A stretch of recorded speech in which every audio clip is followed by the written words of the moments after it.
Right after our son Kevin was born, my husband Brian resigned. He was a travel writer in name only, hardly worked, relied on my income, and lived a life driving around the country at whim. One evening, Brian returned from a trip, bringing along a young woman holding a baby. "This is my lover Chloe and our child. I'm giving this son to you. We're getting divorced." He shoved the signed divorce papers at me, speaking roughly. "I'll come to pick them up in a week. Make sure you've signed them by then." A week later, when Brian and Chloe showed up again, Kevin and I told them, "You can't divorce Mom, you know? Because the car, $80,000. You haven't paid that back yet." Brian's cheeks twitched. "Plus, Dad, since you've been living off Mom's earnings, it might be better to postpone the divorce until you can support yourself." Chloe was shocked. Brian stuttered his excuses. I couldn't help but smirk. "All right, Brian, it's time you faced the consequences for your actions. I am Grace, a 50-year-old housewife. I live with my husband Brian, who is the same age, and our 15-year-old son, Kevin. Brian and I met through a mutual acquaintance and started dating. Always brimming with confidence and lively, Brian was full of stories and a great conversationalist. Being with him was always a good time. I thought it would be wonderful to walk through life with such a person, so when he proposed at a stylish restaurant, I was over the moon. However, less than a year later, I found myself regretting our marriage. We should have kids soon. Given our age, yes. Having such conversations, we were blessed with a honeymoon baby, which felt like reaching the heavens. Looking back, that period might have been the happiest for me. Suffering from severe morning sickness, unable to clean or prepare meals, Brian never blamed me but took care of me. "Grace, do you think you could eat some oatmeal? How about white fish or fruits?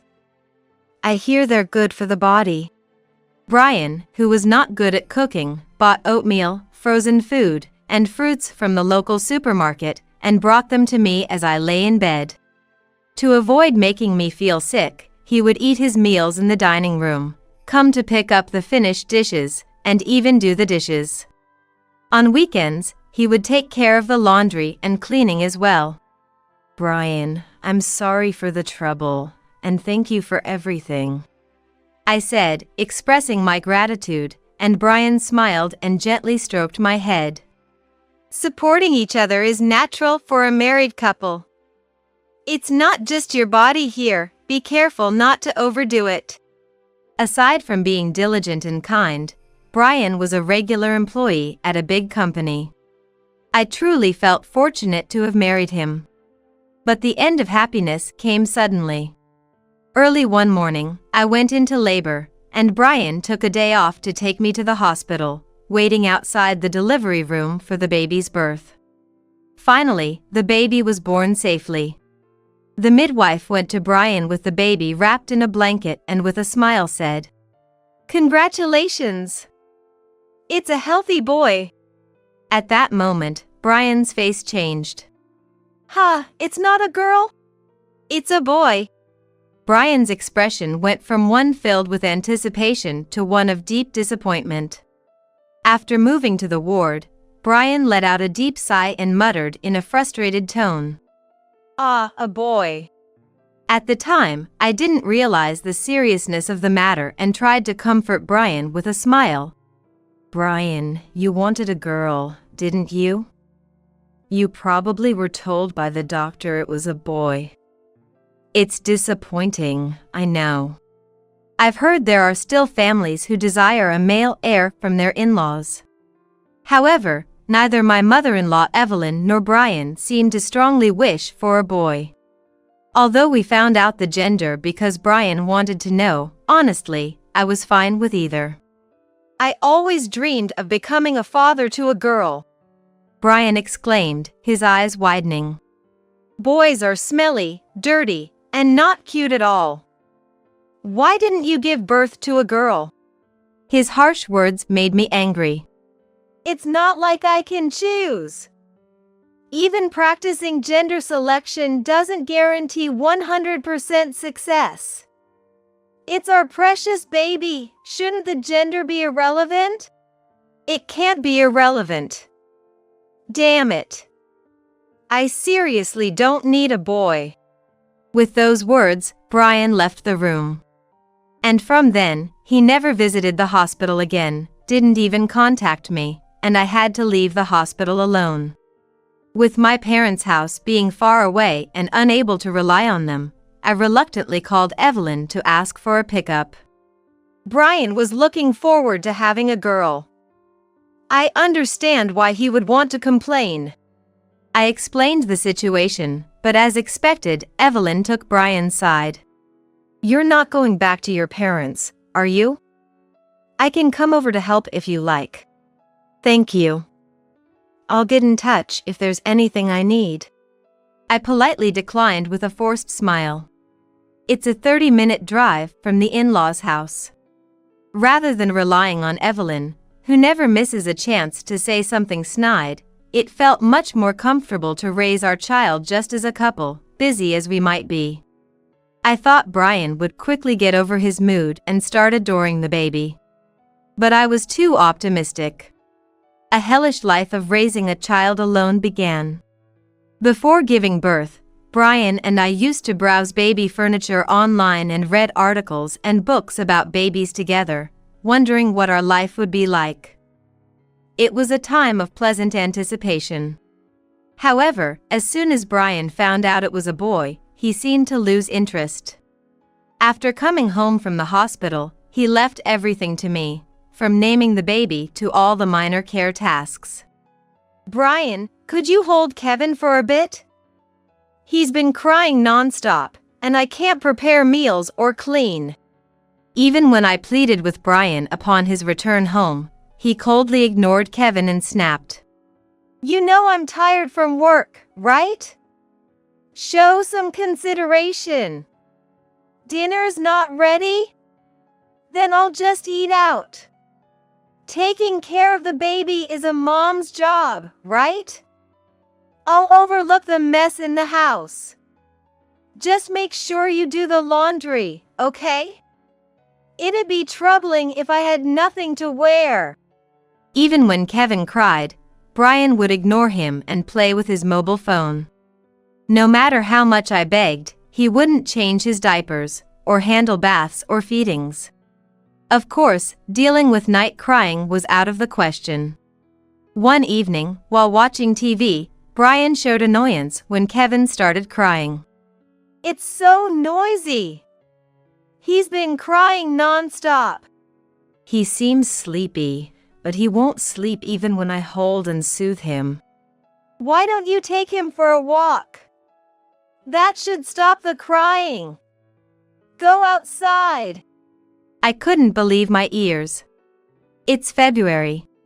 And it's 8 p.m. You want me to go for a walk when it's snowing? Are you out of your mind?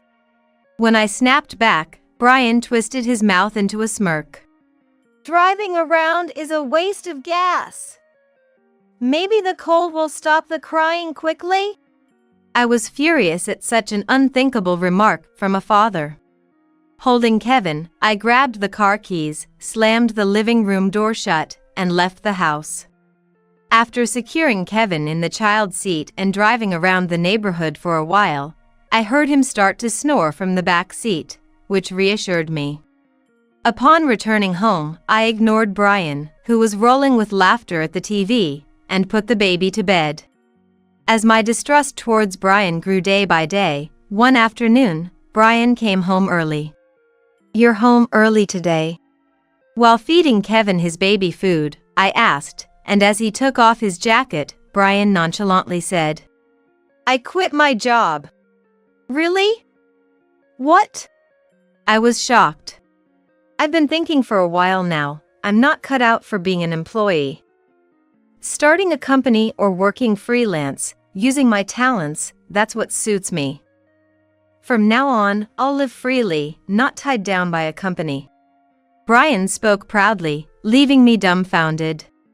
I tentatively asked, "So, do you have another job lined up?"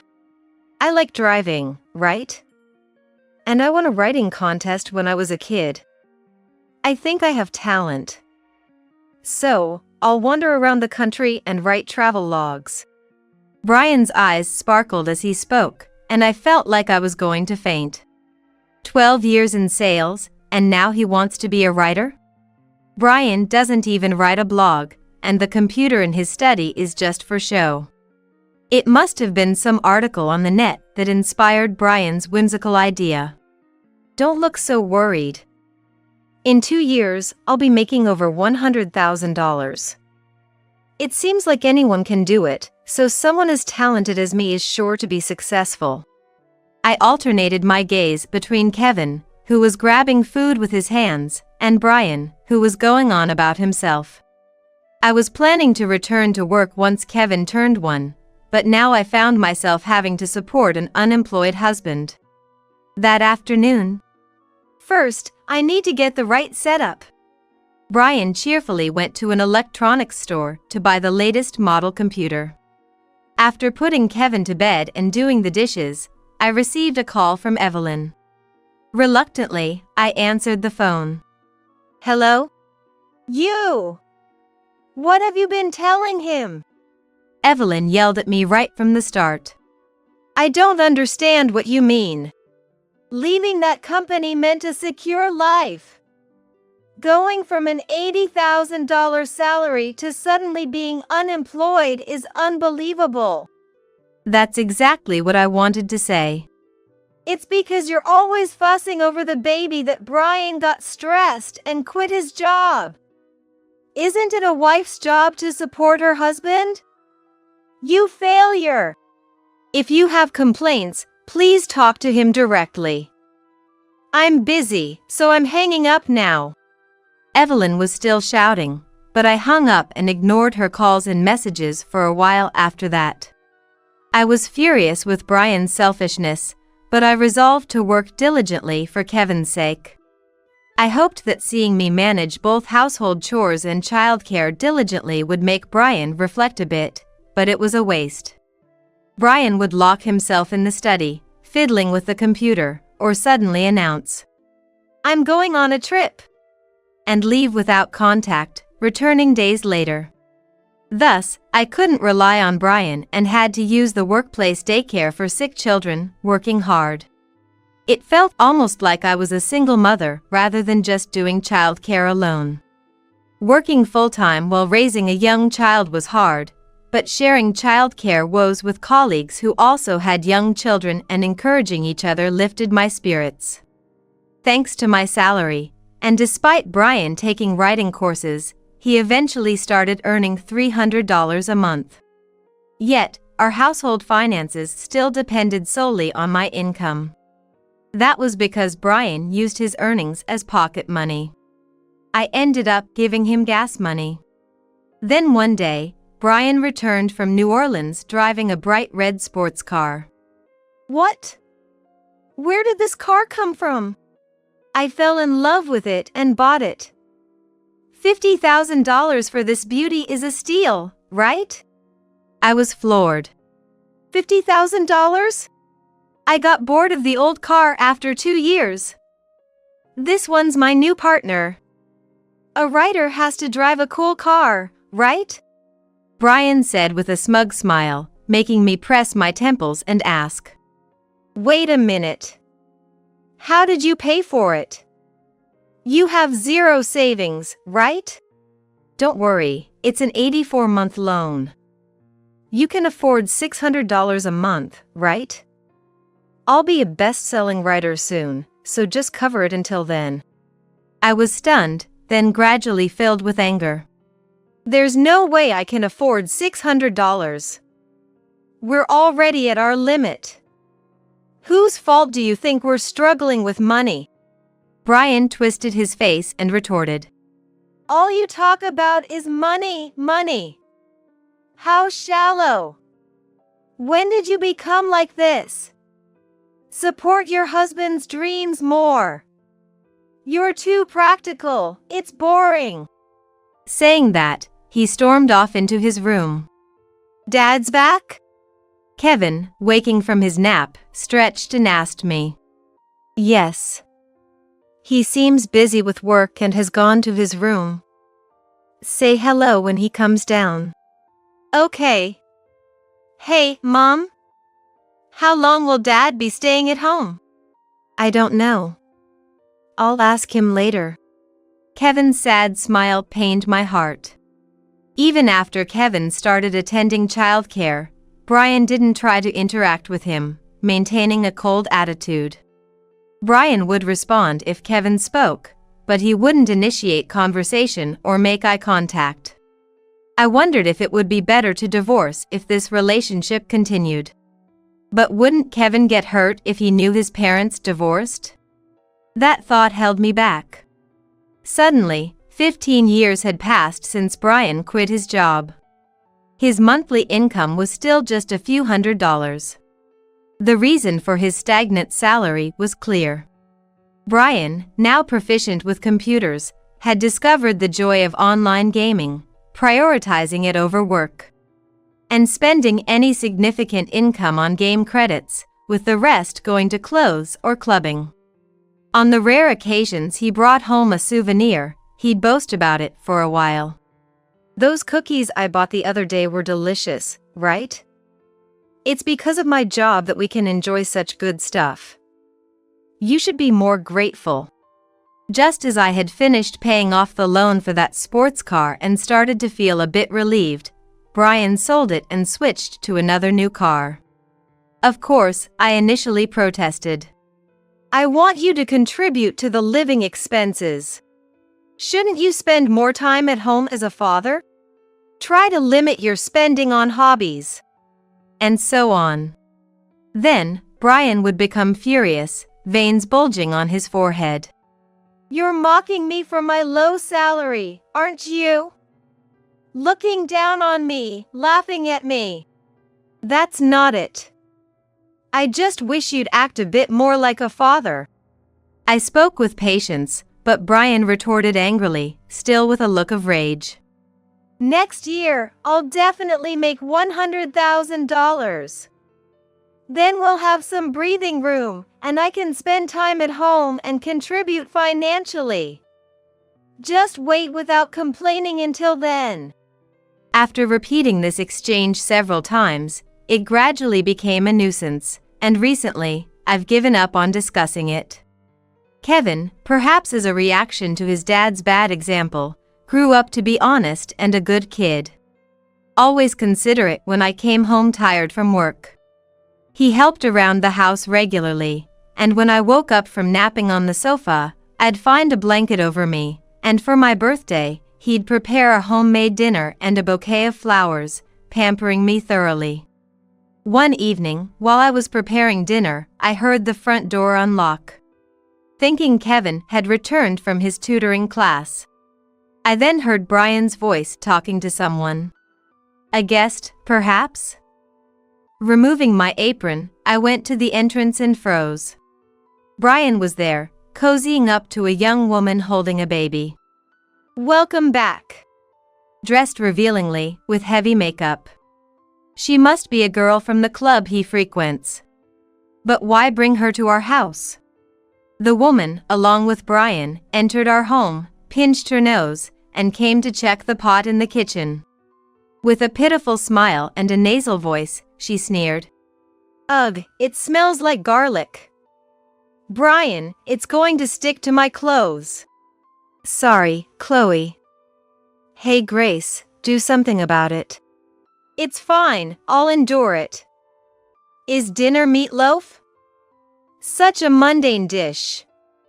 Brian, the Italian full course was delicious. The woman boasted, and Brian's eyes crinkled in amusement. That place is really good. My wife here is just as you see, frugal. Suits her, right? Nothing special about her meals. Brian, you're terrible. Their laughter only added to my irritation. Thanks to his low salary, I've been deprived of Italian cuisine for 15 years. Swallowing the words that rose to my throat, I asked Brian. Who might this be? The woman, with a challenging look, chirped. Nice to meet you, I'm Chloe. Brian's wife. Hey, don't get ahead of yourself. Brian glanced at Chloe and the baby, smiling happily. This is my lover Chloe and our child. She gave birth to a girl for me. Cute, isn't she? Her nose, just like Brian's. The baby, dressed in pink, cradled in Chloe's arms, gazed at me with round eyes. Oh, I see. And what do you want? I asked coldly, and Brian smirked nastily. I'm giving this son to you. We're getting divorced. He placed the signed divorce papers on the dining table, declaring with heavy breath. I'll come to pick them up in a week. Make sure you've signed them by then. Brian has had enough of grace. I'll be taking the wife's position. Chloe, though just a lover, was unbearably arrogant. Brian, where are you going? Isn't this your home? I don't want to be with you anymore. Once you and Kevin leave, I'll come back. His reasoning left me dumbfounded. They left with loud laughter. The distinctive roar of the modified sports car fading into the distance. Stunned for a moment, I snapped back to reality and looked down at the divorce papers. Anger started to boil inside me as I looked at the papers. He abandoned his role as a father simply because the born child was a boy. Quitting his job on a whim, spending his meager income on himself. And now demanding a divorce because he has a lover and a child? I tore up the divorce papers into small pieces, crumpled them, and threw them in the trash can. My anger was about to explode. The audacity. How selfish can he get? I clenched my fists. If that's how he wants it, I have plans of my own. You'll face the consequences for everything you've done. A week later, Brian returned with Chloe. This time without the baby. Presumably having left the child with someone to avoid a showdown. When Kevin came to the door, Brian showed a moment of awkwardness. Kevin, nice to meet you. I'm going to be your new mom. Please take care of me. Ignoring Chloe's overly enthusiastic greeting, Kevin turned his gaze to Brian. Dad, you're back, so you should say I'm home, right? Brian brushed off Kevin's comment with a sullen expression and led Chloe by the hand to the dining table, sitting her next to himself. As I was making coffee, Brian harshly spoke up. I don't need coffee. Just hand over the divorce papers. Well, it's going to be a long night, so you'll probably want something to drink. I smiled and placed 4 cups of coffee on the table. Sitting down opposite Brian with Kevin and Chloe opposite each other. I had debated how much to tell Kevin but decided he was old enough at 15 to understand everything. After moistening my throat with coffee, I told Brian plainly. I threw away the divorce papers. What? You don't want to divorce me that badly, huh? Brian smirked mockingly, causing Kevin to look at him with disdain. You can't divorce Mom, you know? Because the total for the 2 new cars, $80,000. You haven't paid that back yet. Brian lost color in his face. Don't say you've forgotten. When will you pay it back? I covered all of it, after all. Yeah, Dad. And if you remarry her, how are you going to support yourself? Kevin chuckled. Since you've been living off Mom's earnings, maybe you should postpone the divorce until you can support yourself? Brian was visibly shaken. Chloe looked at Brian's profile in surprise. What? What's this about? Brian, what's going on? It's just a family matter, Chloe. You don't need to know.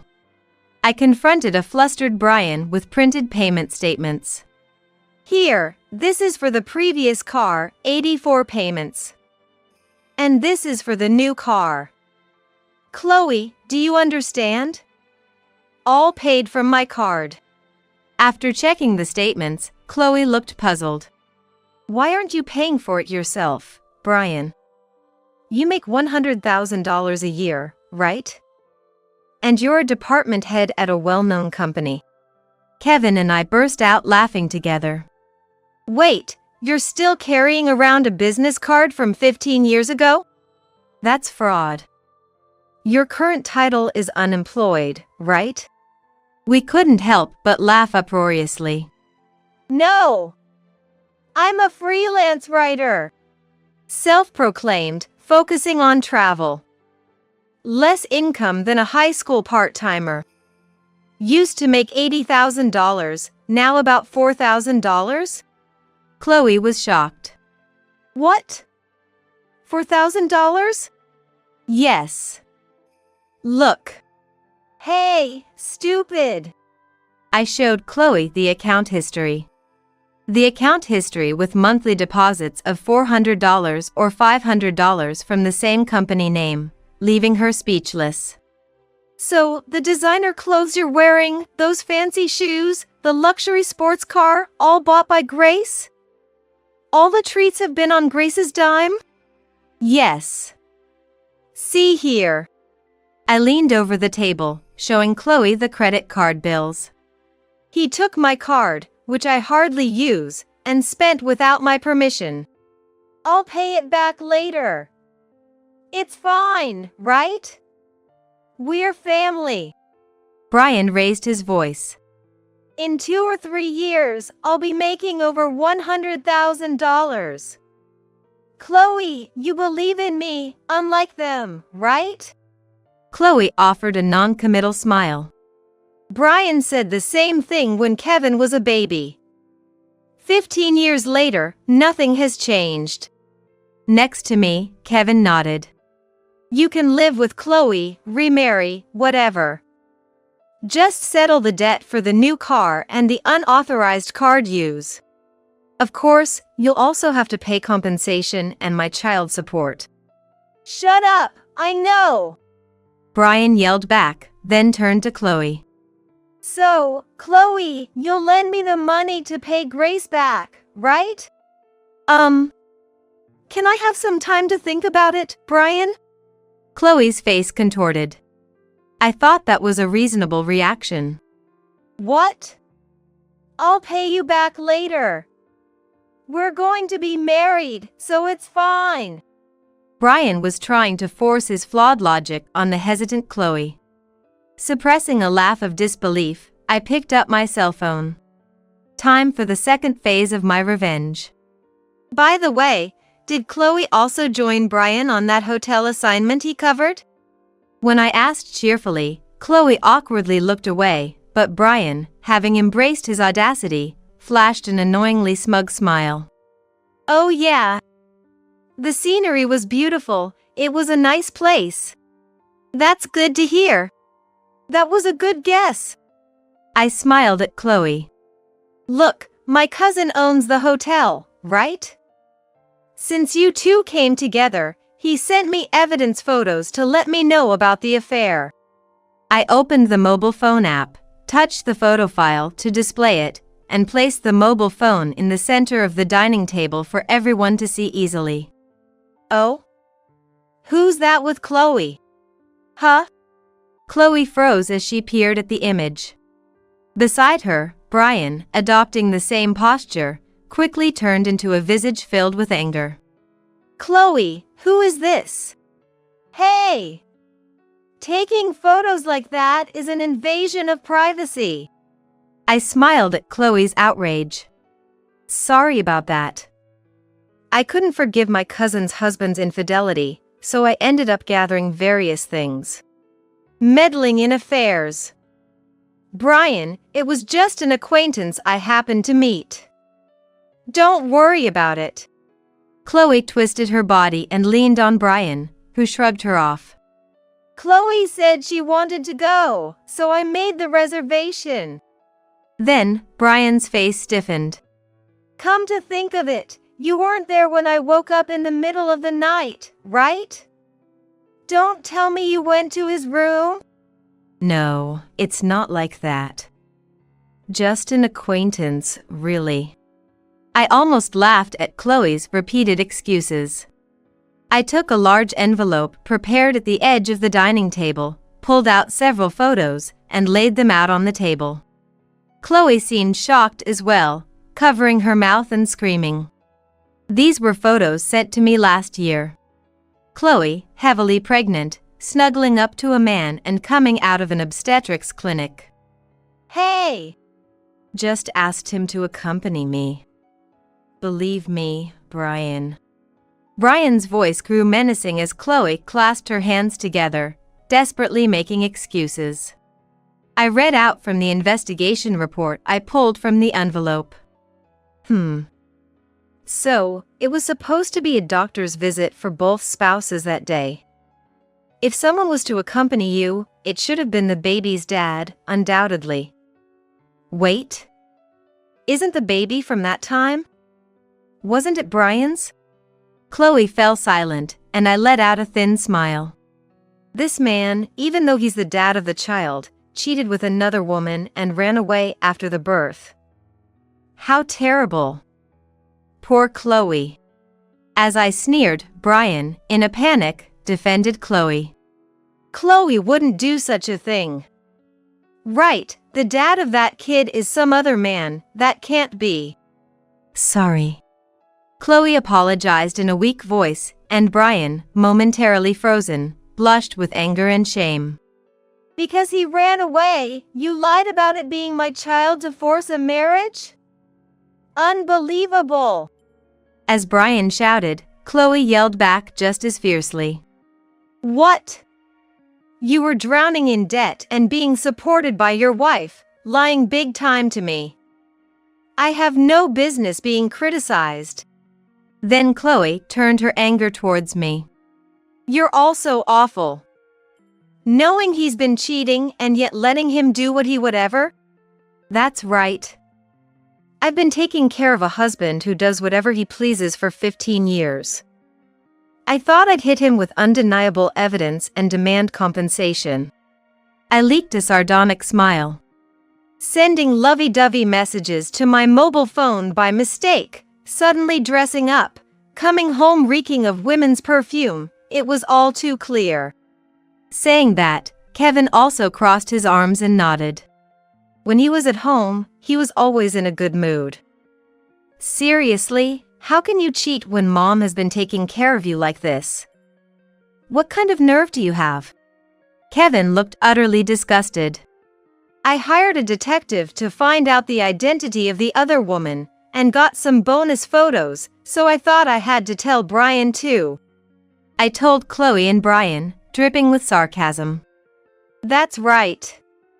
You were saying things like I'm not suited to be bossed around by superiors, weren't you? That's rich. Fired for being responsible for a scandal. Brian's eyes widened. How did you know that? I heard it from an acquaintance who introduced you to us. I said with a sneer. You invited new employees for drinks, and when sharing a taxi home, you touched them. They complained to their superiors, and you got fired.